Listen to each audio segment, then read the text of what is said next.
everything will be alright. Hey City Youth, it's James here. I hope you all enjoyed last week's, which was our first City Youth virtual games night. I know I had a lot of fun. We will be having more events like these in the future, so stay tuned for upcoming announcements. Alright, now let's move on to our weekly stretches. I'm going to start off by doing the good old arm behind the head stretch. And then other arm. Stretch those side muscles. Stretch that spine. Okay, then we're going to come over in front of our chest. And other arm. Okay. That was a good stretch, guys. I'm going to be closing off this introduction with a short prayer, and then we can move on to our worship set. Well, Lord, I just thank you for this church. Thank you for the small group that we're able to remain connected and remain in fellowship with each other despite the current social distancing orders. Lord, I just pray that in the future, in the upcoming months, that we will continue to remain connected and that we will continue to grow and learn and fellowship with each other and to grow in your word. Amen. All right, take it away, John. 1, 2, 1, 2, 3, go.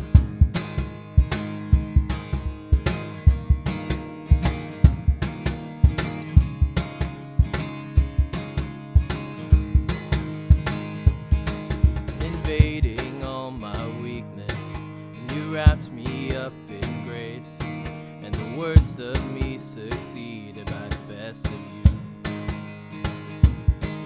My heart is overtaken, my soul is overwhelmed, and the worst of me succeeded by the best of you. My dreams have found their purpose, my future in your hands, and this life would have no meaning if it weren't for you. Hey, so I lay me down for kingdom come, steal all that is within me, 'cause all I want in this world is more of you, and the less of me it is you, increasing as I fade away, your life for all the world to see. God, it is you who breaks the chains, it is you who lights the way, and everything I am cries out for you. Lord, make my life transparent, your life in mine displayed, and let every earthly glory go back to you. Sing again. Lord, make my life transparent, and your life in mine displayed, and let every earthly glory go back to you.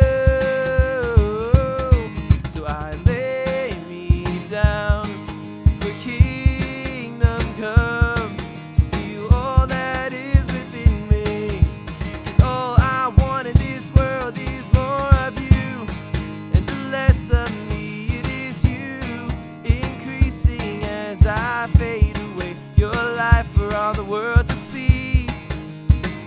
And God, it is you who breaks the chains, it is you who lights the way, and everything I am cries out for you.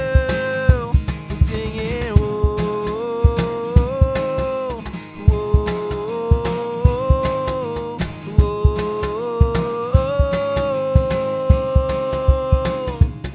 So I lay me down. So I lay me down. So I lay me down for kingdom come, steal all that is within me, 'cause all I want in this world is more of you, and the less of me it is you, increasing as I fade away, your life around the world to see. Oh God, God, it is you who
scandal of grace. You died in my place, so my soul will live. No, to be like you, give all I have just to know you. Jesus, there's no one beside you. Forever the hope in my heart.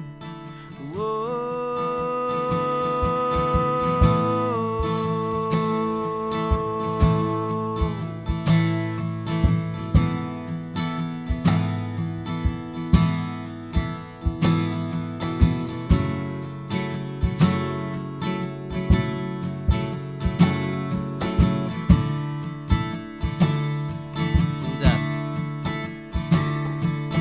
Death, where is your sting? Your power is as dead as my sin. The cross has taught me to live. And mercy, my heart now to sing. Sing again.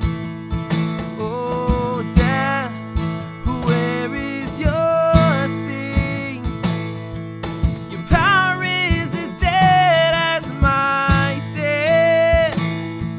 The cross has taught me to live. And mercy, my heart now to sing. Today and its trouble shall come. I know that your strength is enough. The scandal of grace, you died in my place, so my soul will live. No, to be like you, give all I have just to know you. Jesus, there's no one beside you. Forever hope in my heart. And no, to be like you, give all I have just to know you. Jesus, there's no one beside you. Forever the hope, forever the hope in my heart.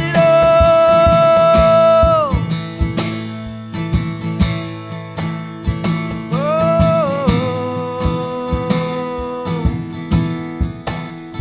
in my heart.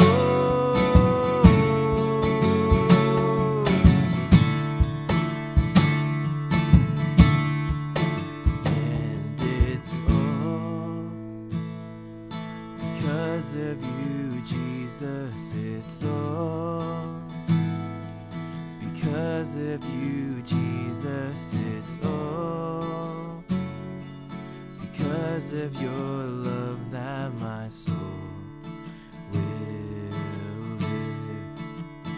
And it's all because of you, Jesus. It's all because of you, Jesus. It's all because of your love that my soul will live. And it's all, and it's all because of you, Jesus. It's all because of you, Jesus. It's all because of your love that my soul will live. And no, to be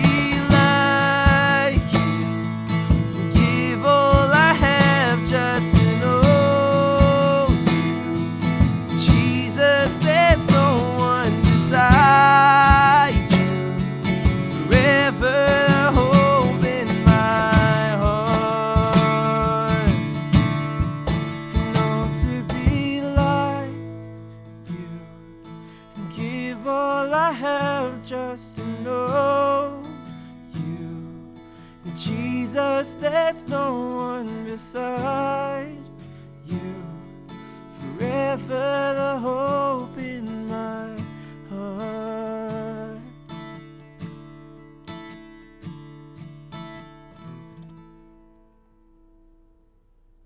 Hello. How's everybody doing? Hope you're all good. My name is Solomon. If you're new and you're joining us for the first time, I want to say welcome. It's good to have you. If you are always with us all the time, hey, it's good to see you again. We have a small group session after this message. So if you'd like to be part of that small group experience and you want to join us after the message, send us a message, a link, a DM, or whatever it is.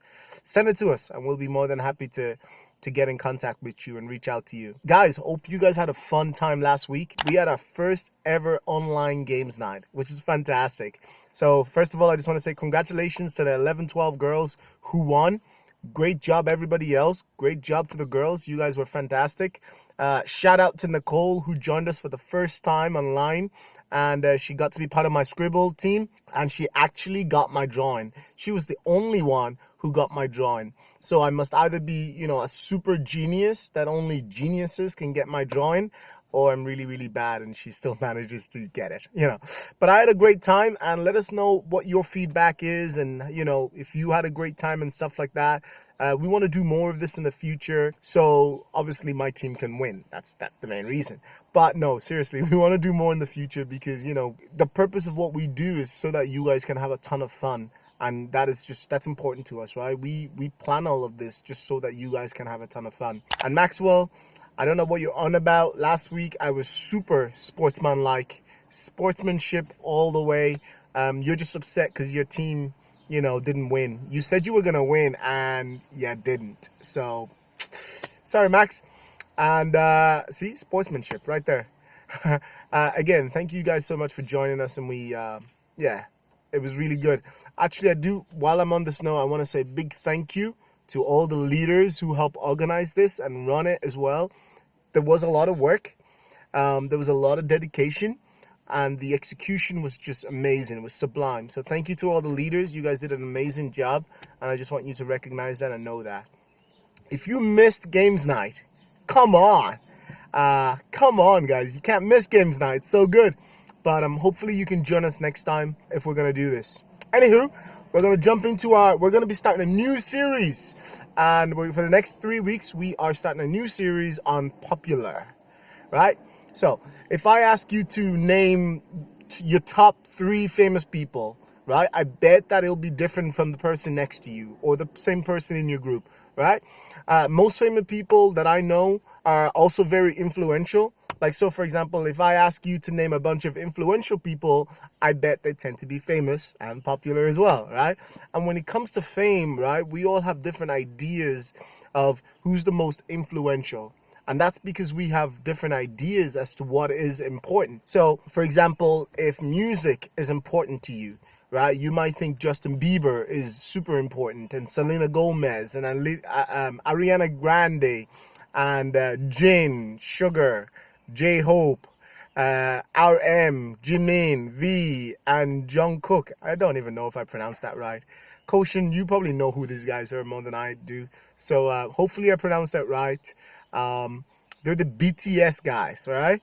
If you think politics is important, you might think Trump or Justin Trudeau are the guys to look up to. If you think basketball is important, then you're thinking of, Michael Jordan, James Harden, LeBron James, Kevin Durant. If you're like, ooh, I like books, and you're thinking, wow, J.K. Rowling, she's important, So for different people, right, what they consider to be important, right, who they consider to be influential is different because it's who influences you personally. So as you can see, influence is the ability to have an effect on either someone else's behavior or someone else's thoughts or the choices that they make. And we may not all agree on who's the most popular person in our world or in our culture, but I think we can all agree on this. Popular people have influence, right? They have people's attention. What they say and what they do matters to the people around them, right? Their popularity gives them the ability to lead or influence other people to change things about themselves or, for better or for worse. it's so funny because it's not funny, it's actually tragic, but their popularity also gives them the ability to speak into injustice that is happening around the world. So I don't know if you guys have heard, but there was an incident that happened in Minnesota this past week, and a black man was killed by a police officer. And so the police officer had his weight on his neck, and the guy was screaming that he couldn't breathe, and he died. Right? He was killed. He was basically killed by the police officer, and it was senseless, and it was unneeded, unwarranted. And so we have all these famous, influential people who are speaking up. So the likes of Michael Jordan, he's speaking up. The likes of Lewis Hamilton from F1 racing, he's speaking up. Liverpool Football Club, like all these big giant companies, Mercedes, they're speaking up and they're speaking out against this injustice. And on a more lighter note, when I was younger, Dwayne "The Rock" Johnson was my guy, right? He was the guy that influenced me a lot. You guys probably knew him as the guy from Moana. Well, before he became the guy from Moana, he used to be a WWE wrestler. And he had so much charisma. He was strong. He can take on anybody. He's got like the best catchphrases and the best entrance songs. And I wish I could show it to you, but I can't because it's not PG-13. And but what I love about The Rock was he's always, he always comes to people's rescue, right? Especially like the weaker guys. And say, for example, there's like a bunch of physically strong guy, and they're assaulting or abusing some weaker guy. And then, the audience, like this is like an entertainment, right? So the audience are looking and they're like, oh my God, somebody needs to come and rescue this guy. And nobody else is come. And then The Rock's music just plays and he just comes running in full speed, gets into the ring. It doesn't matter if there's like 4 or 5 or 6 of them. He just beats everybody up, goes over to the guy who was on the floor, and he's like, are you okay? Checks in on him. And like nobody could take him on. And I just love that, right? So let me paint it another way. So imagine you're in school and you're getting bullied, right? And you're getting physically bullied, and it's just not one bully, but like several of them.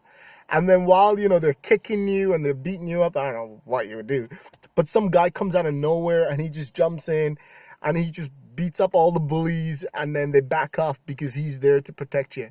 Now, disclaimer, I am not advocating violence. Okay, if you're getting bullied, you need to tell your teacher, you need to tell your parents and stuff like that. But this is what I was like when I was a kid, right? And this is what I, did. He was my role model. And for me, what it was The Rock was a black man who thrived a lot in the midst of like a white culture, right? Which was the WWE at the time and WWF at the time. And so when I was growing up, I grew up in Ireland, and where I lived, in my entire county, right? Not just town, in my entire county, I was the only black person there when I was growing up. So I felt like I had this, for me to be, I needed to prove myself, and I needed to be like this guy who was loved by everybody and who had such charisma. So I could relate a lot with The Rock, and I really love that. Anywho, he really, influenced me and was a big influence on me when I was younger. And the truth is, when it comes to influence, a lot of us may wonder, do we really have much of that? We think the only way we can be of any influence to another person is by being famous or by being popular. And these are two things most middle schoolers or even high schoolers, or to be honest with you, even adults, don't always feel like we have. And maybe you wonder, how much influence you truly have, because you aren't quite sure what you have to offer, right? And as a middle schooler or as a high schooler, how do you even know how to use whatever influence that you may have? Or maybe you see that you do have influence, but you just struggle with the fear of failure, right? You're afraid to actually take the steps to do it because you don't want to mess up. You don't want to get rejected. You don't want to make the wrong moves. Or maybe you feel the pressure of influence is just too much for you. You see other people around you who have a lot of influence or stepping up to lead and be in leadership position. And honestly, it just looks like a lot of work, right? Their influence comes with so much pressure and so much attention, and you just don't want to sign up for that. And here's the point. We tend to think of influence as this big, unattainable thing, right? It's something that we can't seem to reach ourselves. We're quick to recognize the influence of famous people, or popular people, or important people. But somehow we end up missing the potential that we have to influence others. So this questioning of one's influence, it isn't new. Let me show you a story in the Bible from John 6. We're going to be looking at from verse 8 to 13. So that's John 6 from verse 8 to 13. That really helps illustrate how a small kid can be of great influence in the hands of Jesus. I have a reader. She can introduce herself, and I'm going to let her do that. Go ahead. Hi City Youth, it's your girl Bia here. I'm talking to you directly from São Paulo, Brazil. Let me show you a few videos of how São Paulo looks like. So travel with me from your home.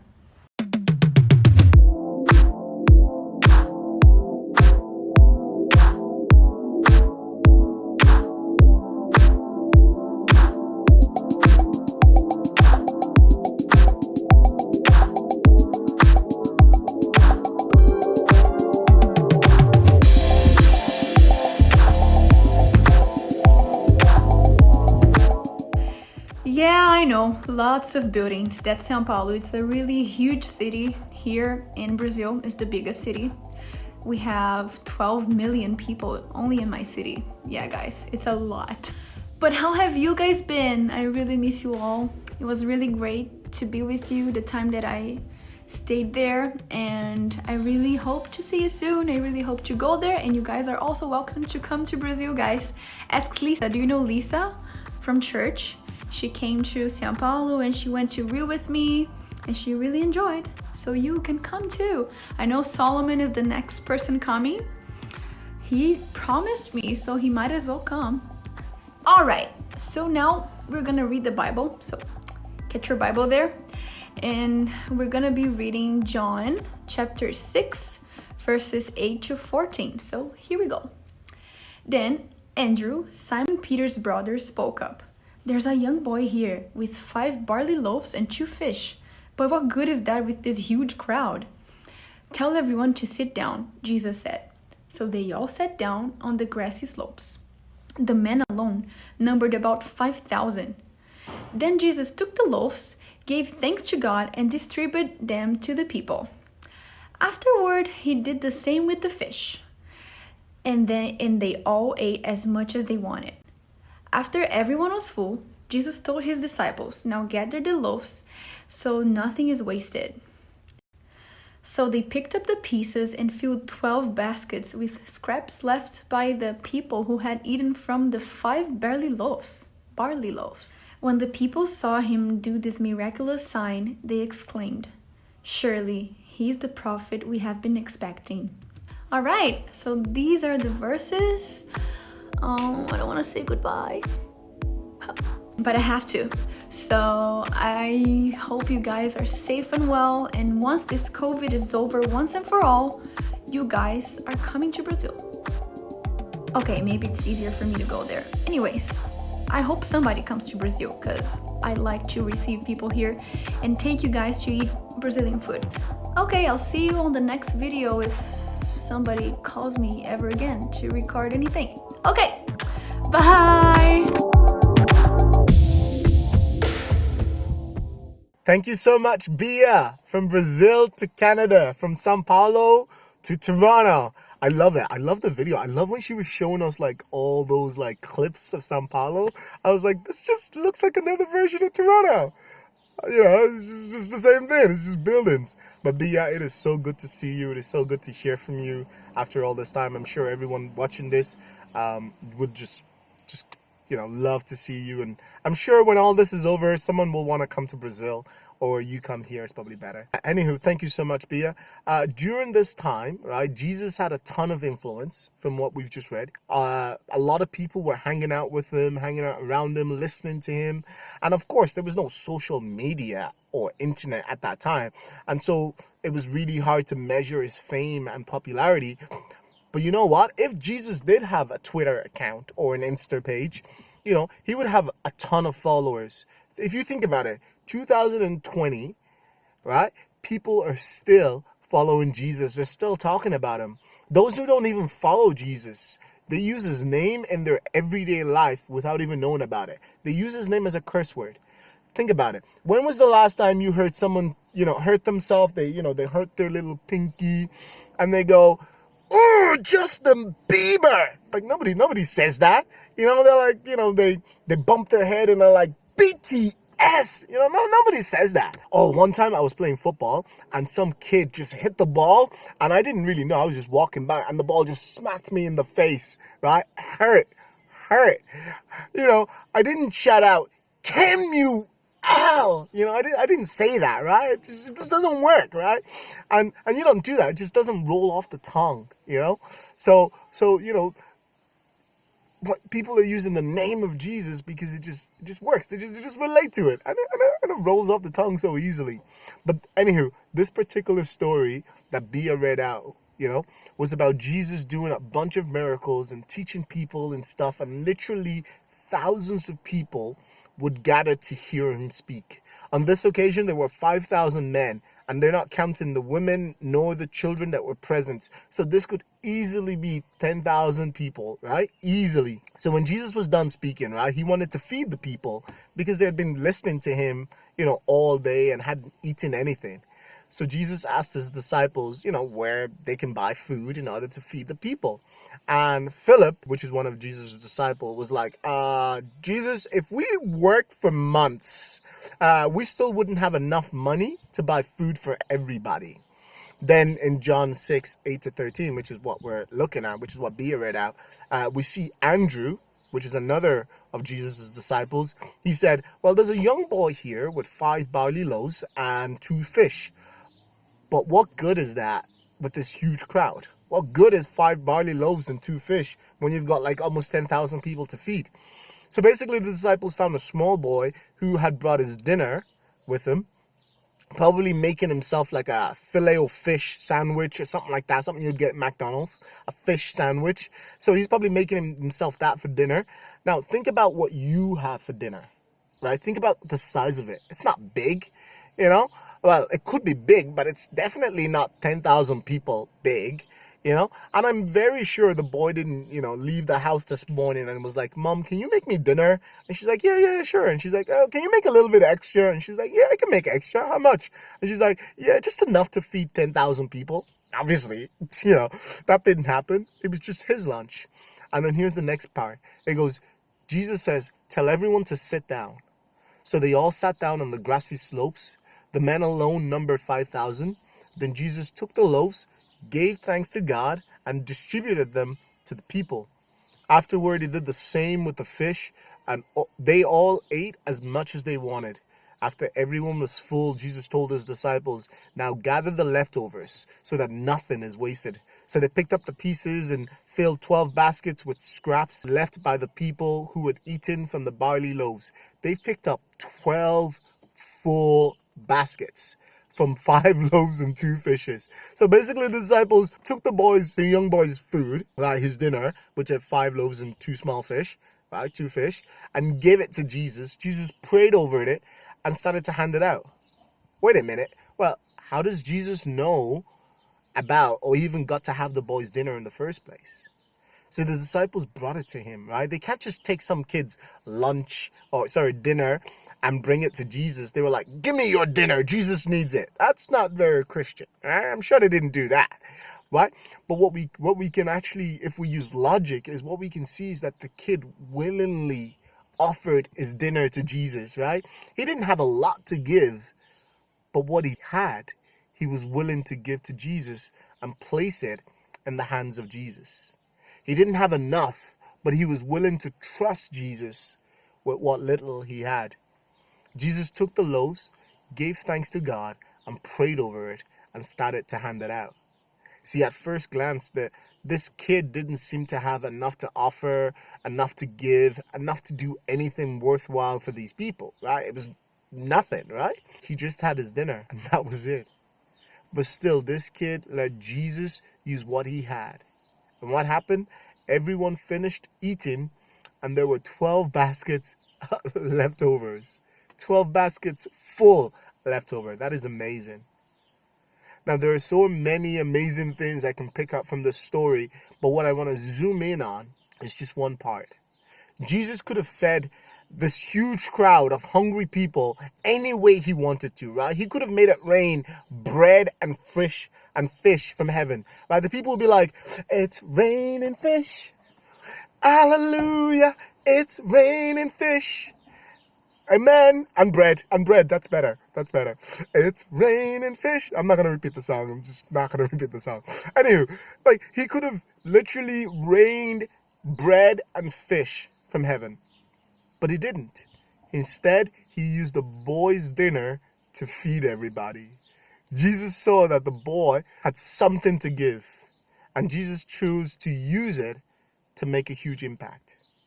And when the people saw him do this miraculous sign, they exclaimed, surely he, which is Jesus, is the prophet we have been expecting. So the people saw what Jesus did with this kid's dinner, and because of it, they started to believe in Jesus. Because of a kid who was willing to give what little he had to Jesus, more people started to believe in Jesus. Now, could Jesus have done all of this without the boy's bread and fish and stuff like that? Of course he could have. But he chose to use someone who was willing to give what little they have. No matter how little or how small it might have seemed, Jesus was willing to use whatever it is that they were going to give to him. Now, this kid wasn't super important or popular. We don't even know his name, right? We just know he's some kid. He hadn't even intended to be influential. He just packed food for himself. But if Jesus could use a young boy with his dinner to make a massive impact, he can use you just the way you are. He can use whatever you have to give right now to make an impact. You don't have to have the most followers on Instagram. Heck, you don't even have to have Instagram, right? Or you don't even have to have the most views on TikTok to get it. You simply just have to be willing to let Jesus use what you have. You have to be willing to give whatever you've got for the good of others. For some of you, maybe the best thing you can do today is begin to recognize the influence that you do have. Maybe it's influence within your family, or your teammates, or your friends, or your small group, or even your class at school. See, you don't have to, it doesn't have to be thousands of people. It doesn't even have to be 10 people. If there's one person in your life who you can lead towards something positive, that's influence. And if you're not sure if you have influence, you can ask someone you trust to help you see it. And then after you've seen it, after you know what it is, what area it is, then you have to be willing to do something about it. You have to be willing to act on it. And maybe you spend extra time to help your younger siblings or your parents, or you intentionally just call a friend and spend time with them on the phone, especially now that a bunch of people are isolated. Or maybe you just, you speak to your small group leader and you're like, hey guys, can we have like a day apart from this where we can just play games and just chill together and just have fun, Or maybe you just, you go home and you just do a chore and you do that, but nobody asks you to do it. And you just do it because you're trying to be influential, right? Or even you just invite someone to your online small group like one of the girls did last week by inviting Nicole, just inviting someone. You have that influence there. Think about it. We all have something to offer others, right? We all have influence. And when we are willing to use what we have, that's influence. Look, if you're not sure what you have to give, just ask someone close to you for an idea. That's a great place to start. So Jesus can use whatever you have to do big things. And so guys, I want to remind you, as you guys go into small group, think about this question. What is the one area I have influence in? And how can I start to use that influence to influence others?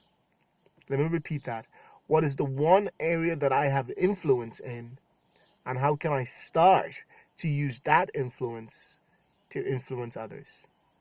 Guys, have a wonderful time and enjoy small group. everything will be alright. Okay, Maxwell, you can cut. It's about to rain. Oh, my days. Oh, let me see if I can... Oh, Maxwell! No, it doesn't work. Ow, my neck is itchy.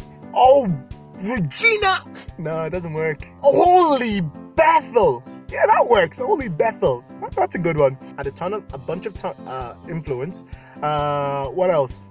No, Ian doesn't work. Oh, that's a good one. That's a good one. You know when you're like upset and you're like, Rafa, ew. Yeah, Christopher Tan. Too much words. Oh my John Tiamzon. Oh, it does work actually. Yeah. Anywho, I'm gonna stop talking now. It's time to rain, so I'm gonna go. Right, Maxwell. See ya. Bye. Bye. Cut it.